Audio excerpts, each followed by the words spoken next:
written and created by Sad Girl Productions. The following content is for informational, educational, and documentary purposes only.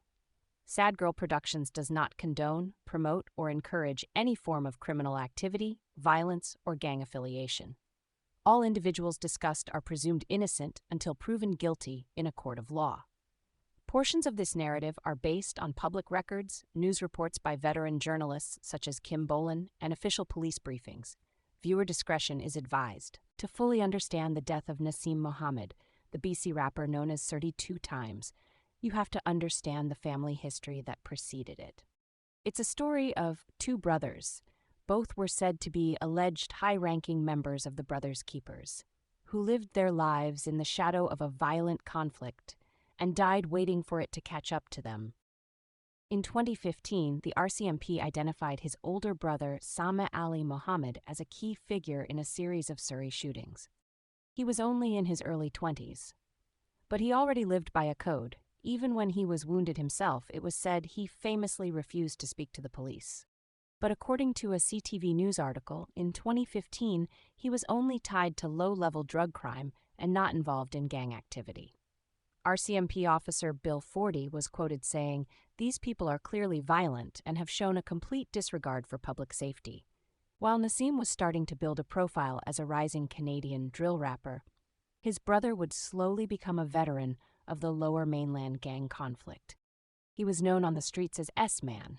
It was rumored he was essentially part of a faction of Red Scorpions before the Brothers Keepers were officially formed under Gavinder Gruel, because Sameh and Naseem were said to be close with Gavinder Gruel. They went from being Red Scorpion associates to allegedly being one of their primary targets. This is why Kim Bolan notes that Sameh had a ton of enemies dating back to his childhood. But by 2022, the walls were closing in. Enemies had allegedly discovered his safe condo in Richmond, possibly forcing him to flee to Ontario in a desperate search for security. Sometime in September 2022, it was said that Sameh attended the Rolling Loud Music Festival in Toronto. Reports from Kim Bolan suggest he ran into several rivals from the Lower Mainland over that weekend. The world was shrinking.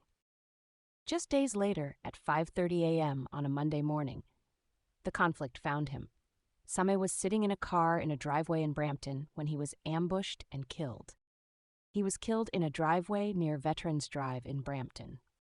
According to the Vancouver Sun, this is a quiet, suburban area of newer condos on the outskirts of the city.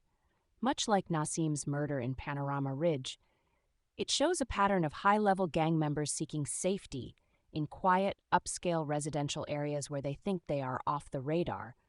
The ambush shooting occurred around 5:30 a.m. on September 12, 2022.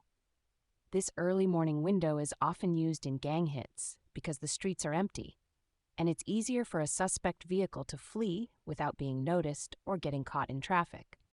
At that moment, his younger brother Naseem was sitting in a prison cell in Washington state, watching the funeral of the man who brought him into the life through a digital screen. You've been watching a short excerpt from Sad Girl Productions. To watch more stories like this, visit our channel.